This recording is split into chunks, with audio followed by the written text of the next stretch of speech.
कहा जाता है कि व्यक्ति कुछ भी चाहे लेकिन होता वही है जो किस्मत चाहती है। एक ऐसे व्यक्ति की आज बात करेंगे जो चित्रकूट जनपद में सीएमओ के पद पर हैं।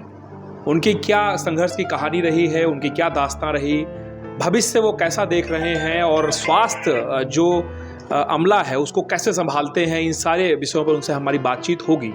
स्वागत है आपका ग्राउंड जीरो में। मैं अनुज हनुमत आपके साथ, और आज हमारे साथ होंगे चित्रकूट जनपद के मुख्य चिकित्सा अधिकारी डॉक्टर भूपेश द्विवेदी। डॉक्टर साहब, क्या संघर्ष की कहानी आपकी रही है, क्योंकि प्रयागराज के 12 में आप जन्म आपका हुआ और कहा भी जाता है कि आप डॉक्टर नहीं बनना चाहते थे, लेकिन जो किस्मत जिसने आपको डॉक्टर बनाया और आज आप सीएमओ भी हैं, ये पूरी संघर्ष की कहानी कैसी रही है, कैसा साझा करना चाहेंगे आप?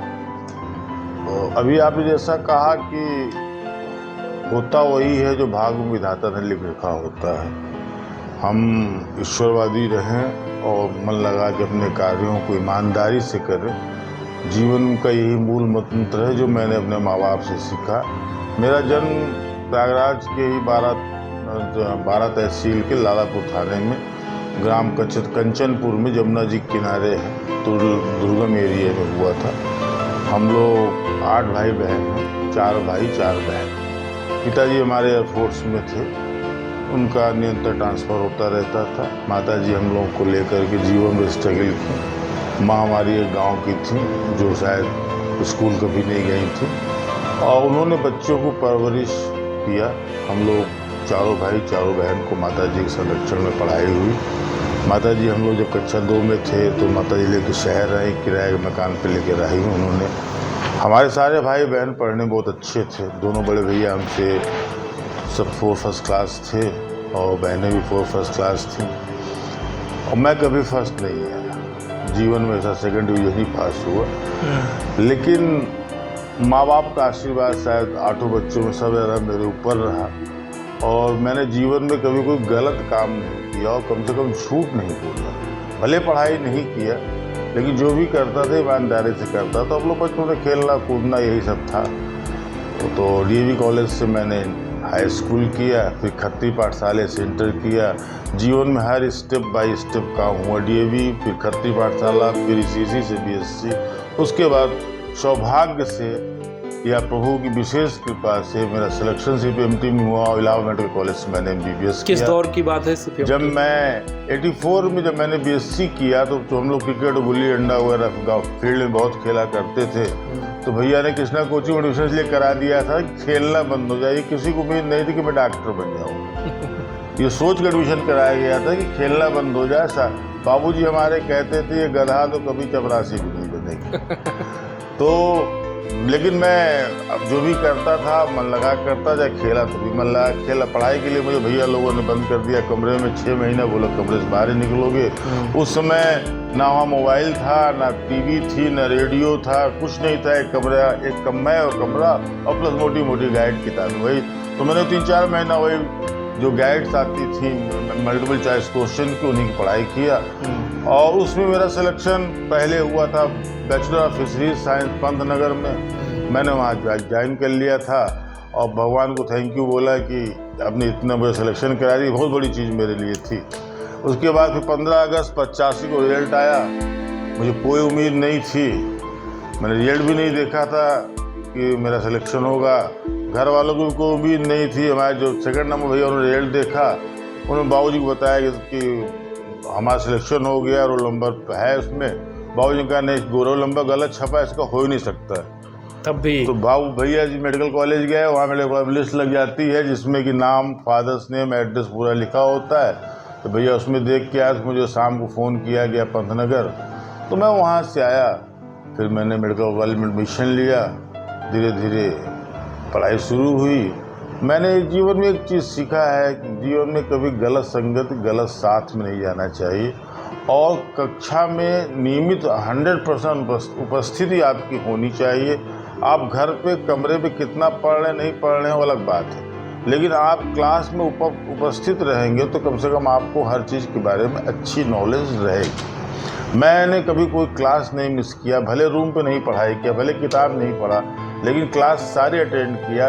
एमबीबीएस के दौरान में जितनी क्लिनिक क्लास थी मैंने सब अटेंड किया। एमबीबीएस करने के बाद घर की परिस्थितियाँ उतनी अच्छी नहीं थी, इसलिए मैंने नौकरी ज्वाइन कर लिया 92 में सोनभद्र में, और उसके साथ साथ अपना जब भी मौका मिलता था कुछ सीनियर डॉक्टरों के साथ रह के वो सीखा करता था। धीरे धीरे जीवन आगे बढ़ता गया और प्रभु की कृपा से हर बीते दिन आने वाले दिन बेहतर होते गए। माँ बाप का विशेष आशीर्वाद रहा। मैं ज़िंदगी भर अपने माँ बाप के साथ रहा। जीवन के अंतिम क्षण तक मैं उनके पास रहने का सौभाग्य मुझे प्राप्त हुआ। पूरे जीवन में उनकी सेवा किया और शायद उन्हीं का आशीर्वाद है जो भी आज मैं हूँ। मैंने खुद भी कभी नहीं सोचा था कि मैं डॉक्टर बनूंगा और इतनी आसानी से जीवन के 30-32 साल कट जाएंगे और प्रभु एक दिन मुझे सीएमओ बना देंगे, वो भी चित्रकूट जैसे जनपद में जहाँ भगवान राम स्वयं रहे हैं। इससे पावन भूमि शायद प्रदेश में तो और कोई नहीं मेरी निगाह में है। मैं वहाँ रह के निरंतर सेवा कर रहा हूँ। 3 साल हो गया। कामता नाथ जी की विशेष कृपा मेरे ऊपर है। मुझे ऐसा लगता है कि मुझे कामता नाथ जी के रूप में माँ बाप दोबारा मिल गए हैं, जिनका कि आशीर्वाद मुझे रोज़ मिलता है। मैं निरंतर उनके पास जाता हूँ, 2 घंटे वहीं अपना समय व्यतीत करता हूँ। बाकी दिन भर चित्रकूट की तपोभूमि की जनता की सेवा अब पूरे मन पूरे योग के साथ करता हूँ। अपने स्टाफ से भी हर मीटिंग में यही कहता हूँ कि मानव सेवा से बढ़कर दुनिया में कोई बड़ी सेवा हो ही नहीं सकती है।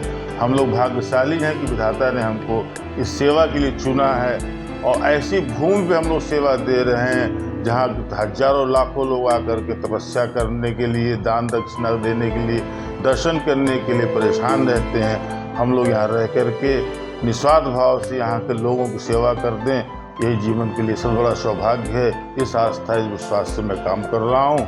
बाकी प्रभु की इच्छा है और भी जो कर पाऊँ आगे अच्छा करूँगा। चित्रकूट बहुत ही दुर्गम जगह है जहाँ की स्वास्थ्य सेवाओं में बहुत ही न्यूनता थी। धीरे धीरे सुधार किया जा रहा है। मैं अपने पूरा प्रयास कर रहा हूँ कि मैं जितना अच्छा से अच्छा कर सकूँ चित्रकूट के लिए करूँ। कामता नाथ की कृपा रहेगी तो मैं और आने वाले दिनों में शायद और अच्छा कर पाऊँ। यूपीएससी कोचिंग्स को लेकर के या डॉक्टरी की तैयारी को लेकर के नीट अब एक नया एग्ज़ाम पूरे इंडिया में होने लगा है। तैयारियों को लेकर कोचिंग्स की बाढ़ है, चाहे वो कोटा हो, दिल्ली हो।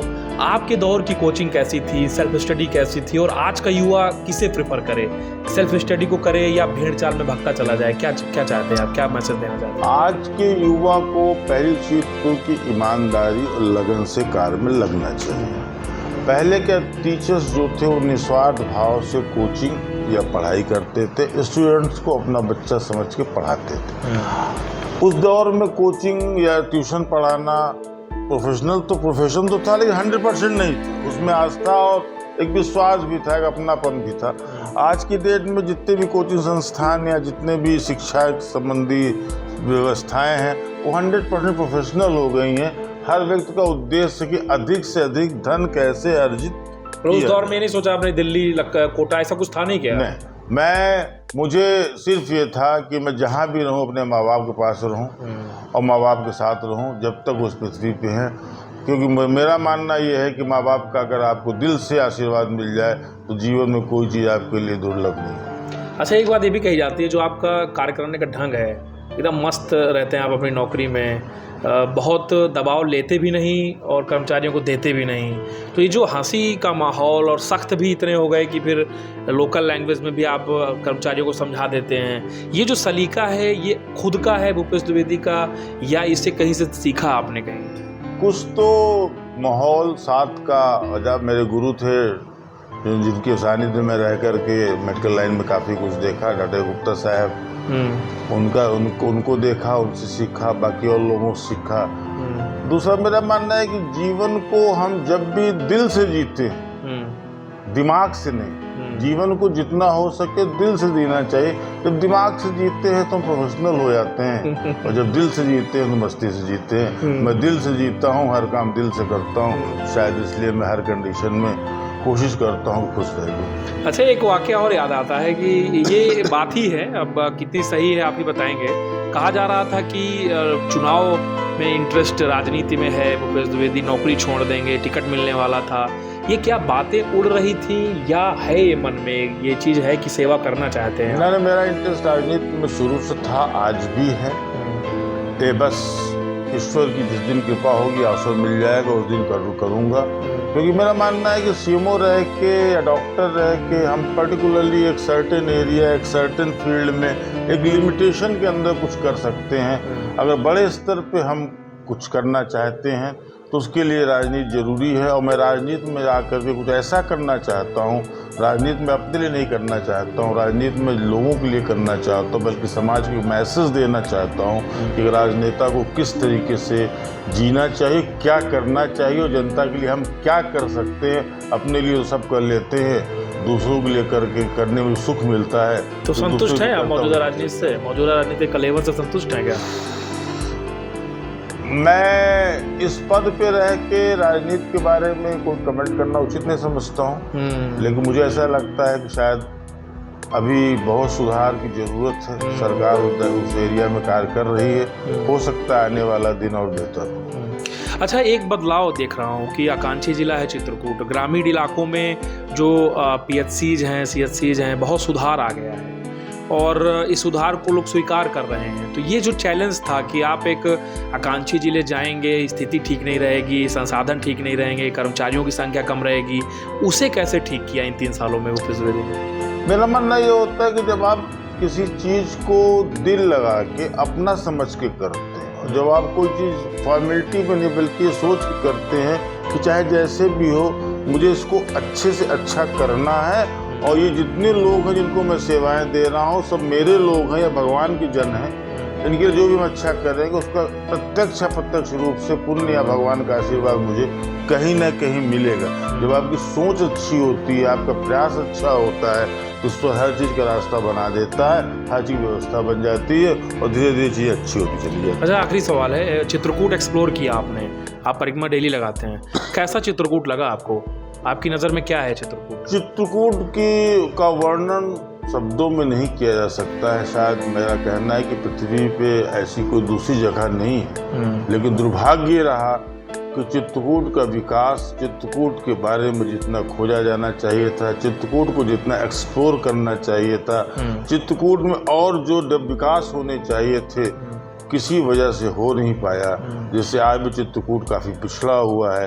अदरवाइज मेरा मानना तो है कि चित्रकूट से बढ़िया जगह, चित्रकूट से अच्छी जगह, चित्रकूट से रमणीय जगह शायद कोई नहीं है। ऐसी कोई भूमि नहीं है जिस पे प्रत्यक्ष प्रमाण हो कि भगवान 11.5-12 साल यहाँ रहे हैं। तो निसंदेह ये ऋषियों की मुनि हैं, परमात्मा के आने से 4 चांद लग गए।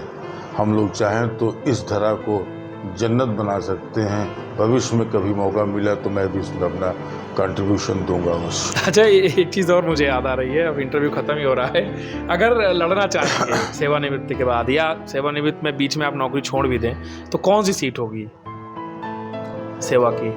मैं तो प्रयागराज से ही चाहूँगा, बाकी विधाता की इच्छा होगी, कल क्या होगा पार्टी मैं नहीं जा पाता।